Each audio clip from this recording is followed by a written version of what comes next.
During tomorrow's primary, Republican and unenrolled voters can pick from 7 candidates for the GOP primary for governor. They have been around the state getting their message out in these final hours before the polls open tomorrow morning. Christian Harsa has one last look at the candidates for us tonight. Hi, Christian.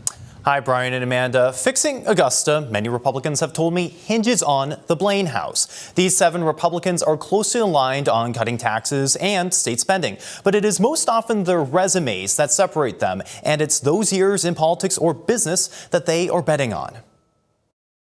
We need somebody that can flip everything upside down and turn it around. Maine needs to change. Healthcare CEO Jonathan Bush has championed his business record, which he notes includes adding 1,000 jobs to Maine. To continue that streak, he says the governor shouldn't be a lawyer, lobbyist, or politician. Who's an outsider to the existing government to shrink our taxes, shred the insane bureaucracy and woke ideology that has taken over the rational work of the state. There will be no boys and girls sports. Bobby Charles, a former White House staffer and naval intelligence officer, given his federal experience, he believes Property taxes are too high, we need to bring them down. Income taxes are too high, and we need to bring them down. Do the 2 of those things, you get business in here. Our young people end up not leaving the state. Our older folks don't lose their homes. Real estate broker David Jones is another of the businessmen in the field. Living in Maine for decades now, he says he knows best what the state needs. I know what has to be done. There's no candidate out there that's running that knows what I know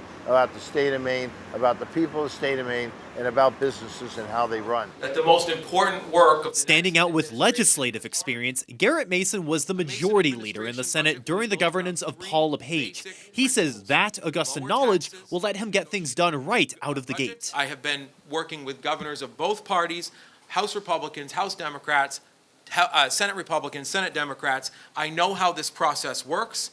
I know where the pressure points are. Born in Patton, Maine, Owen McCarthy is a founder and CEO. He was early to roll out a 70-page plan for office, campaigning on solutions to issues such as childcare. Private market with the employers to figure out solutions that brings more childcare into play on the supply side and keeps the cost lower for everyday Mainers. We've only got a couple more days here, so I got to run through the finish. Twice as CEO, Ben Midgley says he is detail-oriented with ideas to fix childcare, taxes, and housing. You need to have a plan that allows all of those builders to go out and build aggressively, and then you have to reduce the regulations, which is adding 20 to 30% of the cost. It's about the pocketbook. Robert Wessels was the first to kick off a campaign 3 years ago. He wants voters to think about character when they hit the polls and his experience as a businessman. Town budgets and business budgets, and I have what it takes to do it, but we need to make it about character because we have to get back to becoming a state where that matters.